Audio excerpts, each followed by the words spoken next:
رسلك ولا تخزنا يوم القيامة إنك لا تخلف الميعاد.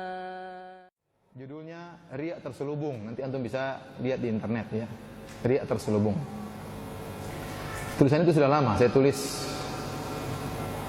tanggal 4 Februari 2013. 4 Februari 2013. Sekarang saya bacakan tulisan tersebut untuk kita dengarkan bersama.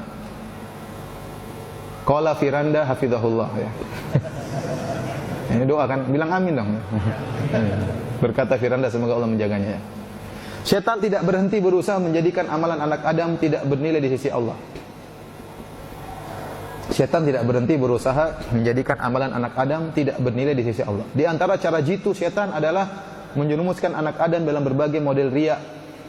Sehingga sebagian orang kreatif dalam melakukan riya. Yaitu riya yang sangat halus dan terselubung. Kalau riya itu terang-terangan, cerita, oh saya begini, saya itu riya terang-terangan. Ada riya terselubung. Supaya tidak ketahuan riya, dia caranya muter kanan, muter kiri, intinya riya. Niatnya riya, tapi cara penyampaian riya tersebut secara terselubung.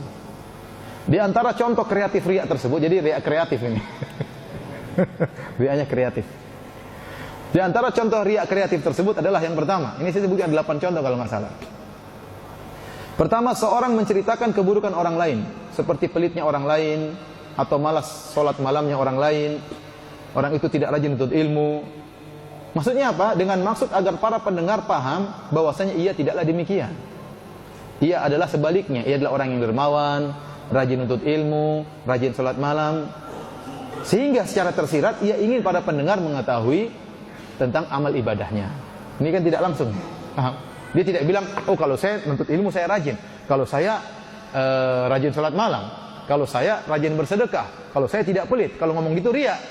Tapi caranya tidak langsung, dia ngejek orang dulu. Itu orang pelit sekali. Itu orang, wah setiap subuh saya nggak pernah lihat. Berarti dia selalu ada, orang itu nggak pernah hadir. Itu sholat malam saya tidur sama dia, tidur sampai ngorok sampai pagi. Tidak bangun sholat malam. Maksudnya apa? Kalau saya sholat malam. Ini namanya riya terselubung. Canggih atau tidak? Canggih. Model yang pertama ini adalah model riya terselubung yang terburuk. Kenapa saya katakan terburuk? Karena dia telah terjerumus dalam 2 dosa. Yang pertama dosa menggibah saudaranya, dan yang kedua dosa riya. Dia gibahi saudaranya, sebutin kejelekannya, kemudian dosa yang kedua dia supaya apa? Riya. Ini disyaratkan oleh Syekhul Islam Ibnu Taimiyah rahimahullah taala. Ia telah menjadikan saudaranya yang ia gibahi menjadi korban demi memamerkan amalan solehnya. Jadi saudaranya jadi korban supaya dia dikenal ya. Paham ini ya? Ini yang pertama. Saya bacakan contoh kedua. Seorang menceritakan nikmat dan karunia yang banyak yang telah Allah berikan kepadanya. Dan ini bagus ya, kata Allah Subhanahu wa taala, "Wa amma bi ni'mati rabbika fahaddits." Adapun nikmat-nikmat Rabbmu maka sebutlah. Sebut, ingatkan diri sendiri, ingatkan kepada keluarga, ingat kita alhamdulillah dulu kayak apa, kita sekarang bagaimana. Dulu kita enggak punya mobil, sekarang punya mobil alhamdulillah. Dulu kita bagaimana awal nikah, coba miskin, punya utang, sekarang alhamdulillah. Disebut nikmat-nikmat. Banyak orang tidak seperti kita, alhamdulillah sekarang kita di Qatar, gaji lumayan, alhamdulillah, mudah untuk ngaji ya. Banyak orang sudah miskin, gak pernah ikut ngaji, alhamdulillah. Nikmat atau bukan? Nikmat. Alhamdulillah ustaz-ustaz bisa kita undang ya. Ustaz Syafiq bisa kita undang, Ustaz Yazid bisa kita undang, Ustaz siapa bisa kita undang. Banyak orang undang-undang gak datang-datang ustaznya. Nikmat atau tidak? Nikmat. Sebutkan nikmat-nikmat. Tetapi dia ternyata menyebutkan nikmat-nikmat tadi bukan dalam rangka untuk bersyukur kepada Allah, bukan tawadhu'an. Syukur disebutkan nikmat semuanya dari Allah, tawadhu. Tetapi ya, dia ingin maksud agar para pendengar paham bahwasanya ia adalah seorang yang soleh. Karenanya ia berhak untuk dimuliakan oleh Allah dengan memberikan banyak karunia kepadanya. Niatnya tipis. Satunya dia ingin menunjukkan saya ini soleh, dipermudah karena saya rajin sholat. Misalkan kan begitu.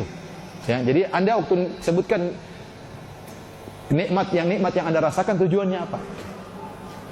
Tujuan untuk bersyukur kepada Allah atau tujuan yang untuk memberi gambaran seakan-akan Anda orang soleh, makanya dimudahkan urusannya oleh Allah Subhanahu wa taala. Ya. Maka niatnya sangat tipis. Contoh seorang ingin riya, contoh yang ketiga, memuji gurunya dengan pujian setinggi langit, agar ia juga terkena imbas pujian tersebut. Karena ia adalah murid sang guru yang ia puji setinggi langit tersebut. Pada hakikatnya ia sedang berusaha untuk memuji dirinya sendiri. Bahkan terkadang ia memuji secara langsung tanpa ia sadari. Seperti ia mengatakan, Syekh Fulan, Ustadz Fulan guru saya, ilmunya luar biasa, sangat tinggi ilmunya mengalahkan syekh-syekh dan ustadz-ustadz yang lain. Alhamdulillah saya menuntut ilmu sama syekh itu misalnya. Ada seorang teman saya cerita, jadi dia tulis biografinya, sampai dia tulis ustadznya, syekhnya banyak sekali, puluhan syekh menuntut ilmu. Syekh ini. Maksudnya apa maksudnya? Ya kalau maksudnya ikhlas tidak apa-apa ya. Sampai ada teman yang akhirnya kirim email, Ustaz saya tidak pernah lihat ada orang tulis biografi sedetail itu. Karena orang kadang-kadang macam-macam. Saya pernah baca biografi seorang orang di Indonesia terkenal, saya nggak ingin sebut namanya. Belajar di Madinah, saya dari Madinah belajar, punya guru 200 di Madinah. Luar biasa orang ini, ilmunya kayak apa? Gurunya 200. Ternyata dicek dia cuma SMA di Madinah. Ya mungkin guru SMP 100, guru SMA 100, kan 200.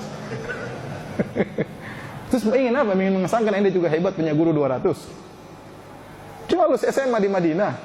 Saya pikir-pikir lagi, ya mungkin nggak bohong, benar. Guru SMP-nya 100, guru SMA-nya apa? 200. Ya, nggak usah juga ente nebeng. Ente muridnya si Fulan, Syekh Fulan, nggak usah ente nebeng. Terus kalau syekhnya hebat, ente belum tentu hebat. Ya, ente belum tentu hebat. Saya murid syekh ini, mengesankan ente dekat dengan syekh tersebut. Ternyata syekhnya ditanya, kenal nggak sama si Fulan? Nggak kenal kan?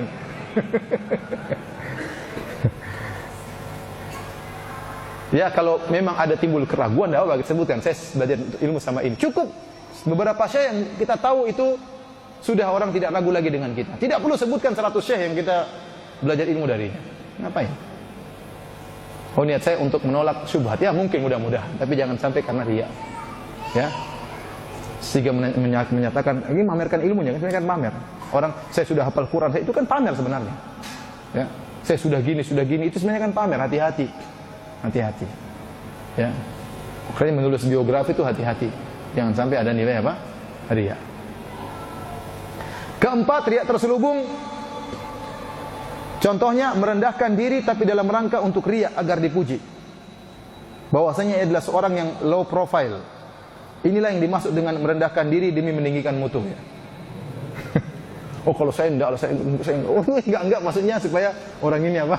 Masya Allah orang itu tawadhu sekali, padahal memang dia ingin dipuji sebagai orang yang apa? Tawadhu. Ya Allah Maha tahu. Allah Maha tahu. Ya. Ingat ya, saya tidak suruh antum tuduh orang. Kalau ada orang seperti itu, anggap saja dia tawadhu. Maksudnya kita jangan sampai seperti itu. Ya. Allah Maha tahu kita tawadhu karena Allah atau tawadhu karena ingin dipuji sebagai orang tawadhu. Contoh kelima, menyatakan kegembiraan akan keberhasilan dakwah, seperti banyaknya orang yang menghadiri pengajian atau banyaknya orang yang mendapatkan hidayah dan sadar, akan tapi dengan niat untuk menunjukkan bahwasanya keberhasilan tersebut karena kepintaran dia dalam berdakwah. Nah, ini juga tipis. Nah, kita senang. Saya pun kadang cerita, Masya Allah, sekarang pengajian tambah rame, di sana tambah rame. Sekarang niatnya saya ngomong gitu apa? Niatnya bahwasanya senang dakwah berkembang atau niatnya karena saya banyak pengikutnya? Itu Allah Maha tahu. Sehingga ada riya. Kalau saya ngisi banyak yang rame, ya, itu ada riya di situ.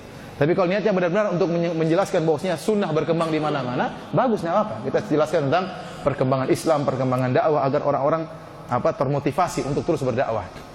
Tapi kalau ternyata niat kita untuk menunjukkan kita hebat dalam berdakwah, bahwasanya orang-orang kalau saya yang ceramah yang hadir rame, ini masalah. Berarti kita riya. Allah yang Maha tahu. Contoh yang keenam, ia menyebutkan bahwasanya orang-orang menyelisihinya mendapatkan musibah. Ia ingin menjelaskan bahwasanya ia adalah seorang wali Allah yang barang siapa yang mengganggunya akan disiksa atau diadab oleh Allah. Jangan juga demikian. Itu orang, coba itu 3 orang dulu pernah melarang-larang saya, mengusir saya dakwah. Sekarang satunya begini, satunya begini, satunya begini. Satunya sekarang kakinya pincang, satunya mati, ketusuk apa, satunya. Terus ente wali berarti. Ente wali. Sekarang satunya kena sakit kanker, satunya. Ya akhi, mungkin dia kena sakit kanker, Allah sayang sama dia. Makanya dikurangi dosa-dosanya. Terus emang kalau dia menyelisih ente terus kena kanker, ente siapa? Banyak orang yang menyelisih Nabi, ingin bunuh Nabi dapat hidayah. Abu Sufyan ingin bunuh Nabi dapat hidayah. Khalid bin Walid ingin bunuh Nabi dapat hidayah. Ikrimah bin Abi Jahal, ya. Sofwan bin Umayyah bin Khalaf, semuanya ingin bunuh Nabi dapat hidayah. Ini bikin bunuh Nabi dapat hidayah. Makanya waktu Rasulullah SAW dalam perang Uhud kemudian terluka, ya, maka Rasulullah SAW, ya, mendoakan keburukan, maka ditegur oleh Allah Subhanahu Wa Taala, ya, karena hidayah di tangan Allah Subhanahu Wa Taala. Ternyata orang-orang yang Allah kehendaki, ya, yang dahulunya memerangi Nabi SAW, ternyata dapat hidayah kemudian menjadi pembela Islam. Jadi tidak perlu kalau ada orang menyelisih kita kemudian dia terluka kita bilang, oh gara-gara Allah bela saya. Tidak perlu. Khawatirnya kita mentazkiyah diri kita seakan-akan kita wali Allah Subhanahu Wa Taala. Justru kita sedih orang itu dapat kecelakaan, ya mudah-mudahan dia dapat petunjuk, ya. Jangan kita merasa karena kita makanya dia celaka. Enggak, kita enggak tahu. Tidak ada dalil wahyu yang mengatakan dia celaka gara-gara ngejek kita. Enggak ada dalilnya. Tidak perlu kita memuji diri kita. Taib yang ketujuh, saya bacakan. Ia menunjukkan dan memamerkan kedekatannya terhadap para dai atau ustadz. Seakan-akan bahwa dengan dekatnya dia dengan para ustadz menunjukkan ia adalah orang yang soleh dan disenangi oleh para ustadz. Padahal kemudian di sisi Allah bukan diukur dari dekatnya seorang terhadap ustadz atau syekh, akan tetapi dari ketakwaan. Ternyata kedekatan terhadap ustadz juga bisa menjadi ajang pamer dan persaingan. Saya dekat sekali sama ustadz. Terus kalau dekat kenapa masuk surga juga? Ustadz kenal saya, tidak apa-apa. Ente bahagia bisa kenal sama ustadz, itu kebahagiaan. Tapi jangan dijadikan ajang apa? Pamer. Ya. Jangan dijadikan ajang pamer. Khawatirnya itu dijadikan ajang untuk riya, pamer. Dekat dengan ustadz seakan-akan ente juga orang soleh sehingga ustadz dekat sama ente, kan belum tentu. Ya, belum tentu. Ustadz tidak tahu batin seseorang. Ustadz menilai zahirnya, orang baik ya dinilai baik. Masalah batin seorang itu urusan Allah Subhanahu Wa Taala. Ada orang yang ustadz tidak kenal sama sekali ternyata lebih soleh daripada kita yang mengenal ustadz. Ada orang tidak kenal syekh sama sekali ternyata lebih soleh daripada orang yang mengenal syekh. Yang kedelapan, dengar baik-baik ya. Seseorang yang berpoligami lalu ia memamerkan poligaminya tersebut. Jika ia berkenalan dengan orang lain serta-merta ia sebutkan bahwasanya istrinya 2 atau 3 atau 4. Ia berdalih ingin menyiarkan sunnah, akan tapi ternyata dalam hatinya ingin pamer. Poligami merupakan ibadah, maka memamerkan ibadah juga termasuk riya. Ini kenapa saya tulis gini? Karena suatu saat saya pernah sholat subuh di suatu masjid, atau ketemu dengan orang. Assalamualaikum, gimana? Siapa? Saya Firanda. Oh, saya Fulan. Istri saya 4. Dalam hati siapa yang nanya? Langsung bilang ke istrinya apa? 4. Jadi apa amal soleh apapun jangan kita pamerkan. Sekali lagi saya katakan, apa yang saya sampaikan ini hanyalah dari hati saya dan bukan tujuan kita untuk menuduh orang lain. Ya, tidak usah ngurus hati orang lain. Hati kita saja susah untuk diurus, tidak usah ngurus hati orang lain. Tapi kita jangan seperti itu. Maksud saya agar kita tahu betapa pelik-peliknya atau pelik-peliknya setan mudah menjerumuskan dalam riya dengan berbagai macam bentuk, dengan berbagai macam kreativitas.